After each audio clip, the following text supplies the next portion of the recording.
Hello friends, welcome back to my channel. তো আর মাত্র হাতে গোনা কয়েকটা দিন, আগস্ট মাসে শুরু হতে চলেছে দ্বিতীয় পর্বের মূল্যায়ন। তো তোমরা যদি ষষ্ঠ শ্রেণীর ছাত্রছাত্রী হও, পুরো ভিডিওটা দেখো। আমি ইতিহাস থেকে তোমাদের বেশ কিছু কমন প্রশ্ন নিয়েছি, যে কীরকম ভাবের প্রশ্ন হবে, কীরকম ভাবের উত্তর করতে হবে সব বলে দিচ্ছি। তোমাদের 25 নম্বর প্রশ্ন, ভয়ের কিছু কারণ নেই, টেক্সট বইগুলো একটু পড়ে যাও আর আমার ভিডিওগুলো দেখতে থাকো। পূর্ণমান 25, তোমাদের সময় থাকবে 50 মিনিট, অতএব ভয় কিছু নেই। 1 নম্বরের 5টা থাকবেই, যেমন ধরো আমি তোমাদেরকে এটা দিয়ে দিয়েছি, আলোচনা করে দিচ্ছি। রাম রাবণের যুদ্ধ যে মহাকাব্যে আছে সেটির নাম কি? দেখো তোমাদের সামনে আমি তুলে ধরেছি, তোমরা লিখে দেবে রামায়ণ।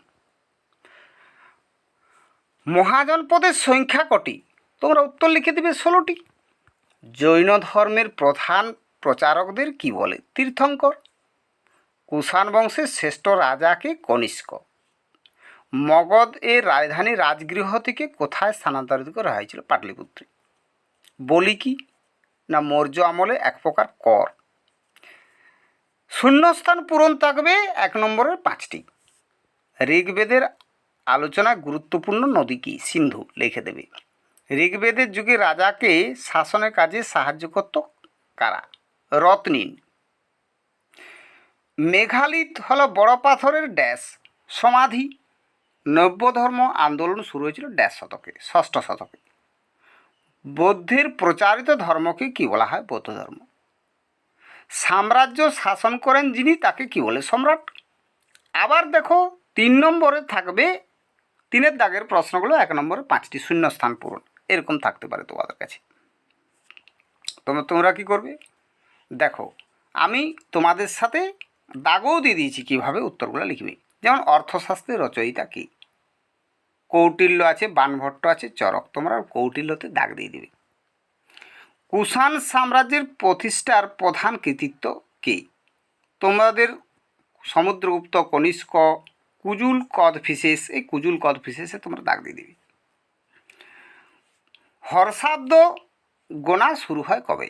606, 406, 506। তোমরা 606 লিখে দেবে, দাগটা দিয়ে দেবে। শিলাদিত্য উপাধিকে ধারণ করেছিল হর্ষবর্ধন, চন্দ্রগুপ্ত, সমুদ্রগুপ্ত। হর্ষবর্ধন দাগ দিয়ে দেবে।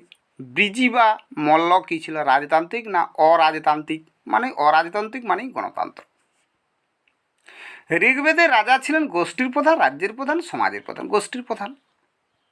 আবার দেখো 4-এর দাগের যে 2টি প্রশ্ন উত্তর দিতে হবে 3 নম্বর করে। এক্ষেত্রে তোমাদের গোটাকতক ওয়ার্ড লিখতে হবে, মোটামুটি 50-60টা শব্দ। বেদের আর এক নাম কি? তোমরা উত্তর লিখে দেবে শ্রুতি। কেন বেদের অপর নাম শ্রুতি?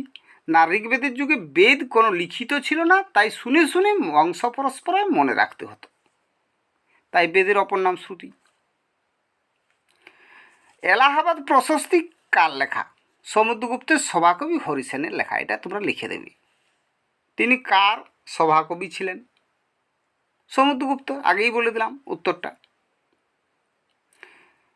আর একটা প্রশ্ন হয়তো তোমাদের থাকলো, চতুর্জাম ব্রত কাকে বলা হয়? চতুর্জাম অর্থাৎ